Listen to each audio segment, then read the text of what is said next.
ನಮಸ್ಕಾರ ಸ್ನೇಹಿತರೆ, ನಾನು ಪುನೀತ್ ಕುಂಬಾರ್. ಮೊದಲನೇದಾಗಿ ನಿಮ್ಮೆಲ್ಲರಿಗೂ ಕೂಡ ತುಂಬಾ ಥ್ಯಾಂಕ್ಸ್. ನನ್ನ ಯೂಟ್ಯೂಬ್ ಪೇಜನ್ನು, ನನ್ನ ಭಾವನೆ ಅಂತಕ್ಕಂಥ ಯೂಟ್ಯೂಬ್ ಪೇಜ್, ಹಾಗೆ ನನ್ನ ಇನ್ಸ್ಟಾಗ್ರಾಮ್ ಪೇಜ್ನಲ್ಲಿ ನಾನು ಏನೆಲ್ಲ ಹಂಚ್ಕೊಳ್ತೀನಿ, ಎಸ್ಪೆಷಲಿ ಕವಿತೆ ಕವನಗಳನ್ನು ನೀವು ತುಂಬ ಪ್ರೋತ್ಸಾಹಿಸ್ತಾ ಇದ್ದೀರಾ. ಇದೇ ಪ್ರೋತ್ಸಾಹ ಇದೇ ರೀತಿ ಮುಂದೆ ಇರಲಿ. ಕಮೆಂಟ್ ಸೆಕ್ಷನಲ್ಲಂತೂ ಲಾಸ್ಟ್ ವೀಡಿಯೋಗೆ ಆಲ್ಮೋಸ್ಟ್ 65,000+ ವ್ಯೂಸ್ ಬಂದಿದೆ ನನ್ನ ಇನ್ಸ್ಟಾಗ್ರಾಮ್ನಲ್ಲಿ. ಸೊ ತುಂಬ ಖುಷಿ ಆಯಿತು. ನಿಮ್ಮ ಕಮೆಂಟ್ಸ್ನಲ್ಲಿ ತುಂಬ ಜನ ಈ ಕವಿತೆಗೆ ಈ ರೀತಿ ಶೀರ್ಷಿಕೆ ಇಟ್ಟಿದ್ರೆ ಚೆನ್ನಾಗಿರ್ತಿತ್ತು ಅಂತ ಭಾವನಾತ್ಮಕ ರೀತಿಯಲ್ಲಿ ಹಲವಾರು ಜನ ಹಂಚ್ಕೊಂಡಿದ್ದೀರಾ. ಸೊ ತುಂಬ ಖುಷಿ ಆಯಿತು. ಇದೇ ರೀತಿ ನಿಮ್ಮ ಪ್ರೋತ್ಸಾಹ ಇರಲಿ. ನಿಮ್ಮೆಲ್ರಿಗೂ ನಾನು ಹಾಗೆ ಆಭಾರಿಯಾಗಿರ್ತೇನೆ. ಅದ್ರ ಜೊತೆಗೆ ಈಗ ಮುಂದೆ ನೆಕ್ಸ್ಟ್ ಈ ವೀಕೆಂಡ್ನಲ್ಲಿ RCB versus Chennai CSK match ಬರ್ತಾಯಿದೆ. ಹಾಗಾಗಿ RCB ಬಗ್ಗೆ ಒಂದು 4 ಸಾಲುಗಳನ್ನು ಗೀಚಿದ್ದೆ ನಿಮ್ಮ ಮುಂದೆ ಹಂಚ್ಕೋಬೇಕು ಅಂತ ಅನ್ನಿಸ್ತು. ಹಾಗಾಗಿ ಈ ವಿಡಿಯೋ ಸ್ವಲ್ಪ ಲೆಂತಿ ಆಗುತ್ತೆ. ಸೊ ಈ 4 ಸಾಲುಗಳನ್ನು ನಿಮ್ಮ ಮುಂದೆ ಪ್ರಸ್ತುತಪಡಿಸೋಕ್ಕಿಂತ ಮುಂಚೆ ಕೆಲವೊಂದೊಂದು ಪಾಸ್ಟ್ ಎಕ್ಸ್ಪೀರಿಯನ್ಸನ್ನು ನಾನು ನಿಮ್ಮ ಮುಂದೆ ಹಂಚ್ಕೋಬೇಕು ಅಂತ ಬಯಸ್ತೇನೆ. ಎಲ್ಲ RCB ಲಾಯಲ್ ಫ್ಯಾನ್ಸ್ ಯಾರಿದ್ದೀರಾ, ಡೇ 1ಇಂದ ಇವತ್ತಿನ ತನಕನೂ ನಾವು ಯಾರೂ ಕೂಡ ಗೆದ್ದೆತ್ತಿನ ಬಾಲ ಹಿಡಿಯುವಂತಕ್ಕಂತಹ ಕ್ಯಾಟಗರಿಯವರಲ್ಲ. ಎಷ್ಟು ಜನಕ್ಕೆ ಅರ್ಥ ಆಯಿತೋ ಗೊತ್ತಿಲ್ಲ ಗೆದ್ದೆತ್ತಿನ ಬಾಲ ಅಂದರೆ ನಾನು ಮೂಲತಃ ಚಿಕ್ಕಮಂಗ್ಳೂರವನು. ಗೆದ್ದೆತ್ತಿನ ಬಾಲ ಹಿಡಿಯೋರು ಅಂದರೆ ಯಾರ ಹತ್ರ ಪವರ್ ಇದೆ, ಯಾರ ಹತ್ರ ನೇಮ್ ಇದೆ, ಫೇಮ್ ಇದೆ, ಅವ್ರ ಹಿಂದೆ ತುಂಬ ಒಂದು ಗ್ರೂಪ್ ಏನಾಗುತ್ತೆ, ಸಹಜವಾಗಿ ಅವ್ರ ಹಿಂದೆ ಹೋಗ್ಬಿಡ್ತಾರೆ. ಬಿಕಾಸ್ ಅವ್ರಿಗೂ ಕೂಡ ಗುಂಪಲ್ಲಿ ಗೋವಿಂದ ಅಂತ ಅವ್ರಿಗೊಂದು ನೇಮು ಫೇಮು ಸಿಗುತ್ತೆ ಅಂತ ಹೇಳ್ಬಿಟ್ಟು. RCB ಫ್ಯಾನ್ಸ್ಗೆ ಕಪ್ ಗೆಲ್ಲಿಕ್ಕೆ 17 ವರ್ಷ ಬೇಕಾಯಿತು. ಆದರೂ ಕೂಡ ಡೇ 1ನಲ್ಲಿ ಏನು ಉತ್ಸಾಹ ಇತ್ತು ಅದೇ ಉತ್ಸಾಹನ ಕ್ಯಾರಿ ಮಾಡ್ಕೊಂಡ್ಬಂದ್ವಿ. ಸೊ ನಮ್ಮೆಲ್ಲ RCB ಫ್ಯಾನ್ಸಲ್ಲಿ ಇರ್ತಕ್ಕಂಥ ಪ್ಯಾಷನ್ನು, ಕ್ರೇಜು, ಆ ಇಂಟ್ರೆಸ್ಟು ಮತ್ತು ಅದೇನಂತಾರೆ ಎಕ್ಸ್ಪೋನೆನ್ಷನಲ್ ಗ್ರೋ ಆಗ್ತಾನೆ ಹೋಯ್ತೇವೆ ವಿನಃ ಯಾವತ್ತೂ ಕೂಡ ಬಿದ್ದಿಲ್ಲ. ವರ್ಷ ನಮ್ಮನ್ನು ತುಂಬ ಜನ ರ್ಯಾಗ್ ಮಾಡೋರು, ತುಂಬ ಜನ ಐ ಡೋಂಟ್ ನೋ, ಆ ಫೀಲಿಂಗ್ಸನ್ನ ಅನುಭವಿಸಿರೋರಿಗೆ ಮಾತ್ರ ಗೊತ್ತು.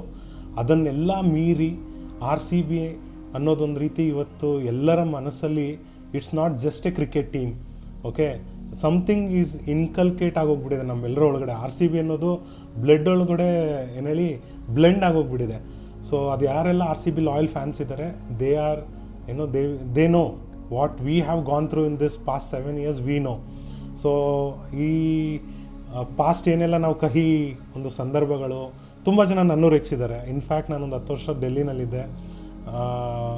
ಪ್ರತಿಯೊಂದು ಟೀಮ್ ಅವರು ಕೂಡ obviously we proud to wear RCB jersey. Because ಅದು ಹಾಕ್ಕೊಂಡ್ರೆ ಜನ ರೇಗಿಸ್ತಾರೆ, ನೀವೇನು ಒಂದು ಕಪ್ ಗೆದ್ದಿಲ್ವಲ್ಲೋ ಅಂತೇಳ್ಬಿಟ್ಟು. ಬಟ್ ಆದರೂ ಕೂಡ ಯಾವುದಕ್ಕೂ ಅಂಜದೆ we proudly represented our team ಪಬ್ಲಿಕ್ನಲ್ಲಿ. ಎಲ್ಲೇ ಇದ್ರೂ ಕೂಡ ನಮಗೆ ತುಂಬ ಖುಷಿ ಆಗುತ್ತೆ. ಸೊ ಇದ್ರ ಮುಖಾಂತರ ನಾನು 4 ಸಾಲುಗಳು, ಇದು ಮೊದಲನೇದಾಗಿ ಯಾವುದೇ ಕವಿತೆ ಕವನಗಳು ಅಂತ ಇದನ್ನು ತಿಳ್ಕೊಬೇಡಿ. ನನಗನ್ಸಿದ್ದು 4 ಸಾಲು ನಾನು ಗೀಚಿದ್ದೀನಿ, ಅದನ್ನ ನಿಮ್ಮ ಮುಂದೆ ಪ್ರಸ್ತುತಪಡಿಸ್ತಾ ಇದ್ದೀನಿ. RCB ಕೇವಲ ಹೆಸರಲ್ಲ, ಇದು ಕನ್ನಡಿಗರ ಹೃದಯದ ಸ್ಪಂದನ. ಕೆಂಪು ಹಳದಿ ಬಣ್ಣದಲ್ಲೇ ನಾವು ಉಸಿರಾಡುತ್ತಿದ್ದೆವು. ಪ್ರತಿ ಪಂದ್ಯವು ನಮಗೆ ಹಬ್ಬದ ಸಂಭ್ರಮ. ರಾಮನಿಗೆ ಸೀತೆಯ ಜೊತೆ ವನವಾಸ 14 ವರ್ಷ, ನಮಗೆ ಈ ಕಾಯುವಿಕೆ 17 ವರ್ಷ. ಆದರೂ ನಂಬಿಕೆ ಕಡಿಮೆಯಾಗಿರಲಿಲ್ಲ. ಪ್ರತಿ ಸೀಸನ್ನಲ್ಲೂ ಹೊಸ ಕನಸು ಮೂಡುತ್ತಿತ್ತು. ಒಮ್ಮೆ ಸೋಲು, ಒಮ್ಮೆ ಗೆಲುವು, ಮತ್ತೊಮ್ಮೆ ಗೆಲುವು, ಮತ್ತೊಮ್ಮೆ ಸೋಲು. ಆದರೂ ನಮ್ಮ ಪ್ರೀತಿ ಎಂದಿಗೂ ಕಡಿಮೆಯಾಗಿರಲಿಲ್ಲ. ಚಿನ್ನಸ್ವಾಮಿಯ ಗರ್ಜನೆ ನಮ್ಮ ಹೃದಯದ ನಾದ.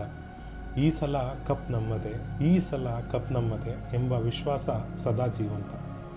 ಕಣ್ಣೀರು ಕೂಡಿದೆ, ಕೂಗು ಕೂಡಿದೆ, ಆದರೂ ಕೈ ಬಿಡದ ನಂಬಿಕೆ ನಮ್ಮಲ್ಲಿದೆ. ಒಂದು ದಿನ ಕಪ್ ನಮ್ಮ ಕೈಯಲ್ಲಿ ಮೂಡುತ್ತದೆ ಅಂತ. ಆ ದಿನ ಬಂದೇ ಬಿಟ್ಟಿತ್ತು, ಹಾಗೆ ಮುಂದೆಯೂ ಕೂಡ ಬರುತ್ತದೆ. RCB ನೀನು ತಂಡವಷ್ಟೇ ಅಲ್ಲ, ನಮ್ಮ ಆತ್ಮ, ನಮ್ಮ ಗರ್ವ, ನಮ್ಮ ಜೀವ. ಸೊ ಎಲ್ರಿಗೂ ಇಷ್ಟ ಆಗಿರುತ್ತೆ ಅಂದ್ಕೊಳ್ತೀನಿ. ನೀವೆಲ್ಲ ಏನೋ ಒಂದು ಎಕ್ಸ್ಪೀರಿಯನ್ಸ್ ಮಾಡಿದ್ದೀರಾ.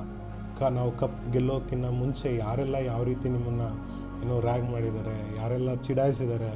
ಸೊ ಆ ಫನಿ ಇನ್ಸಿಡೆಂಟ್ಸನ್ನು ಕಮೆಂಟ್ ಮುಖಾಂತರ ಶೇರ್ ಮಾಡಿ. So definitely I am signing off from this video by saying ಈ ಸಲ ಮತ್ತೆ ಕಪ್ ನಮ್ಮದೇ. See you soon.